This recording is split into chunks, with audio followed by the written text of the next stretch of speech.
Fire escape engineers inspect the summary video. We're here in MIT.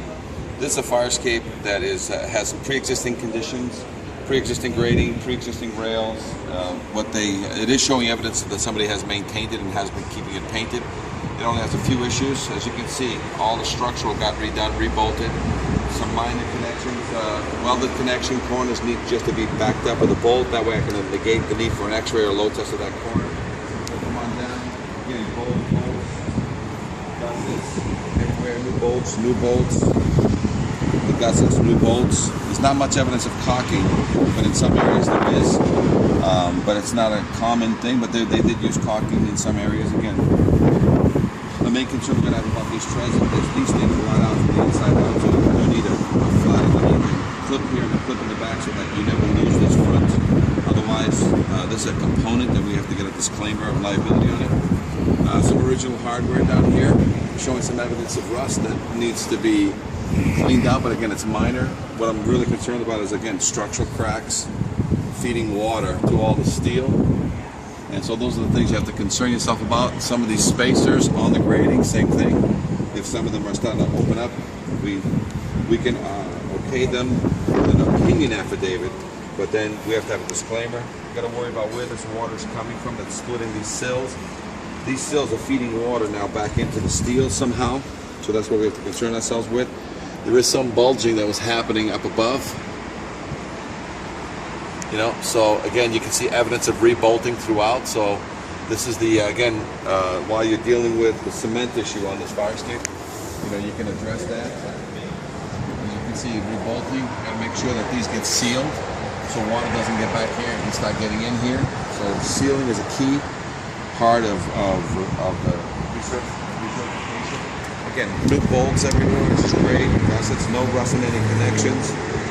My grading and my treads are components which are going to have disclaimers unless, we put the flat underneath these. But again, new bolts on all the treads, new bolts on all the rails. Again, another structural crack coming down. This is what feeds water into your sills, feeds water into that lentil right there too. So this water is all getting to the lentils. So as you can see, this is what happens is water.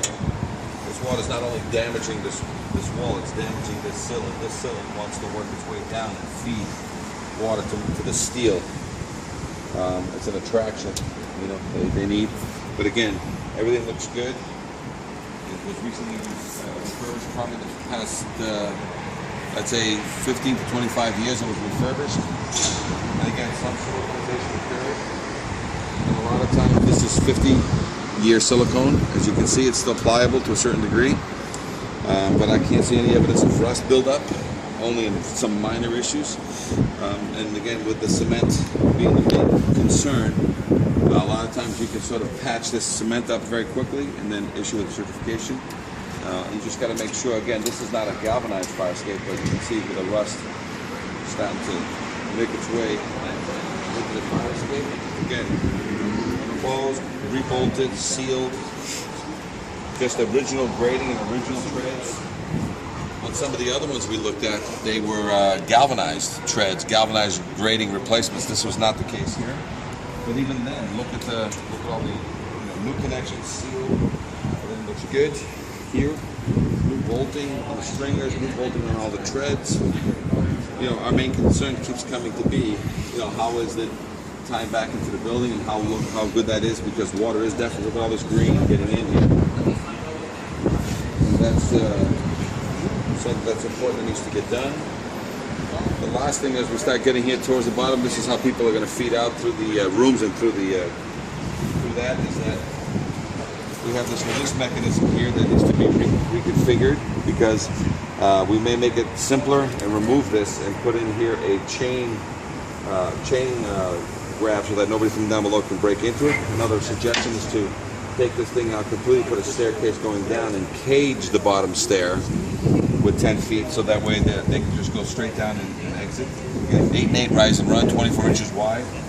But right now, this weight system, what's failed here is the plastic. The plastic is giving way, and the plastic won't let it go through the pulleys correctly, and that's why she's not dropping and raising. This is a very small weight for the ladder, and this is the release mechanism for it. And again, this needs a little bit more attention now because of the building bump out.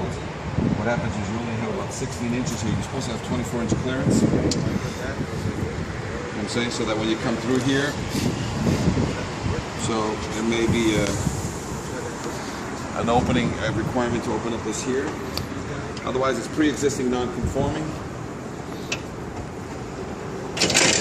And down here, you have to jump down the ground. So,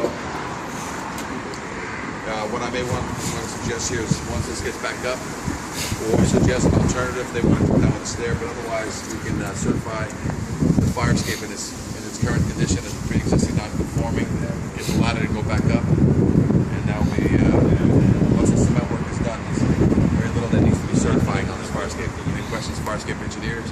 Inspect the summary video, 866-649-0333.